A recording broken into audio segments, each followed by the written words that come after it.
नमस्कार, मी गौरी सूर्यवंशी. एस मराठीमध्ये आपलं स्वागत. वळूया आजच्या बातमीकडे.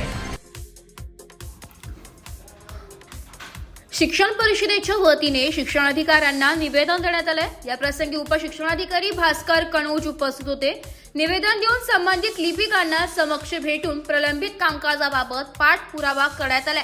महाराष्ट्र राज्य शिक्षक परिषद राज्य सरचिटणीस कार्यवाह संजय बबनराव पगार यांच्या नेतृत्वामध्ये जिल्हाध्यक्ष रमेश गोहिल, जिल्हा सरचिटणीस कार्यवाह रावसाहेब जाधव, जिल्हा संघटक प्रशांत शेवाळे, निफाड तालुका नेते प्रवीण कोळी, दिंडोरी तालुका कार्यवाह सरचिटणीस श्रावण भोये यांच्या शिष्टमंडळाने निवेदन देऊन प्रलंबित विषयावर चर्चा करून शिक्षकांचे प्रश्न त्वरित निकाली काढण्यासंदर्भात मागणी केली आहे.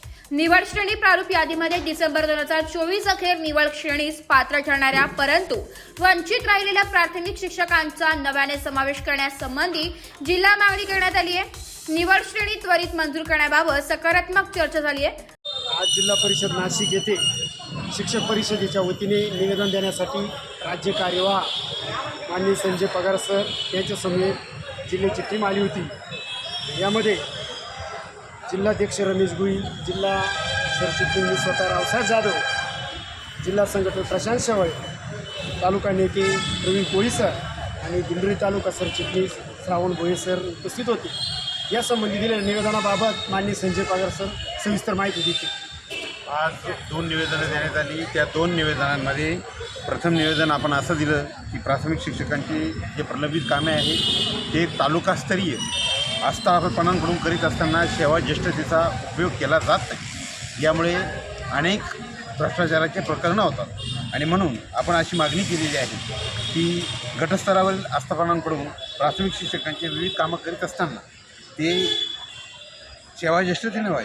उदाहरणार्थ निवड श्रेणी, चट्टोपाध्याय, एक स्तर, नियमित पगारातील फरक बिले, वैद्यकीय देयके व इतर फरक बिले हे अदा करीत असताना किंवा इतर सेवानिवृत्ती संबंधीचे प्रकरणं करीत असताना त्या संदर्भात ही सेवा ज्येष्ठतेचाच उपयोग व्हावा. यामुळे भ्रष्टाचाराला आळा पण मिळेल आणि त्या संदर्भाची अनियमितता दूर होईल. त्याचबरोबर दुसरं निवेदन दिलं, त्या समवेत एक विषय घेण्यात आला होता.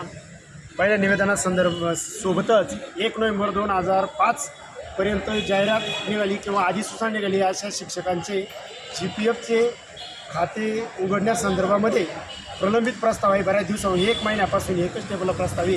तो त्वरित निकाली काढा, अन्यथा त्यासंबंधी आणि स्थायित्व प्रस्तावासंबंधी दप्तर दिरंगाईचा दावा शिक्षक परिषद करणार असं स्पष्ट सांगितलेलं आहे. त्याचबरोबर निवड श्रेणी प्रारूप यादी आपली 4 एप्रिल 2025 रोजी जाहीर झाली, परंतु या यादीमध्ये डिसेंबर 24 अखेर निवड श्रेणी पात्र शिक्षकांचा समावेश करण्यात यावा ही प्रामुख्याने मागणी या निवेदनाद्वारे आपण केलेली आहे. आणि त्या संबंधीचे पत्र माननीय शिक्षणाधिकारी साहेबांच्या कार्यालयातून निर्गमित लवकरच होणार आहे आणि बऱ्याच शिक्षकांना त्यामुळे दिलासाही यामुळे मिळणार आहे.